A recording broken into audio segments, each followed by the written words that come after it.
جی وعلیکم السلام ورحمۃ اللہ وبرکاتہ۔ جی محترم، یہ جو آپ نے روایت بھیجی ہے فرشتوں کا نمازی کی تلاوت سننے کا انداز، جی یہ روایت آتی ہے جی بالکل، یہ ان العبد اذا قام یصلی اتاه الملک یا ولی، کہتے ہیں جی یہ روایت جو ہے آپ نے پتہ نہیں یہ جو نمبر دیا ہے حدیث نمبر 484 یہ کس کتاب سے دیا ہے واللہ عالم۔ ہمارے پاس جو ہے یہ السنن الکبریٰ امام بہقی کی اس میں بھی موجود ہے جی، المختارہ مقدسی کی اس کے اندر بھی یہ آتی ہے جلد 1 صفحہ 201 پر جی۔ اسی طرح جو ہے یہ ترغیب و ترہیب کے اندر بھی جو ہے نا یہ ترغیب ہے اصبہانی کی، اس کے اندر جلد 1 صفحہ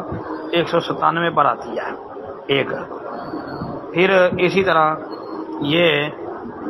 روایت مسند بزار کے اندر بھی موجود ہے، علامہ منذری والی جو ترغیب ہے ترغیب و ترہیب اس کے اندر بھی موجود ہے جلد 1 صفحہ 102 پر۔ تو جو مسند بزار والی سند ہے نا، علامہ منذری رحمۃ اللہ علیہ نے تو بزار والی سند کے متعلق کہا ہے کہ باسناد جید، یعنی رواہ البزار باسناد جید لا باس به، کہ بزار والی سند جو ہے وہ جید ہے اور اس میں کوئی حرج نہیں ہے جی۔ پھر اور بھی کئی کتابوں میں یہ روایت موجود ہے، اور شیخ البانی رحمۃ اللہ علیہ نے بھی اس روایت کو جو ہے سلسلہ سیاح کے اندر درج کیا ہے، اور سلسلہ سیاح کے اندر درج کرنے کے بعد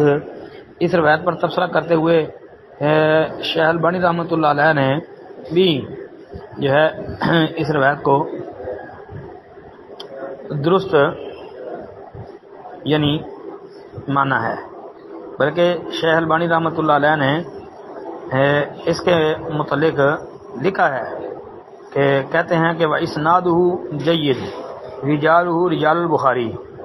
کہ اس کی سند جید ہے، اس کے راوی بخاری والے راوی ہیں سوائے ایک راوی کے، اور اس کے متعلق فرماتے ہیں کہ اس کے اوپر کلام جو ہے وہ مضر نہیں ہے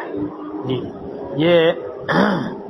مسند بزار والی سند کے حوالے سے بات ہے، اور جو امام بزار والی سند ہے اس کو احسن الاسانید قرار دیا ہے، یعنی سندوں میں سے اچھی سند ہے۔ تو یہ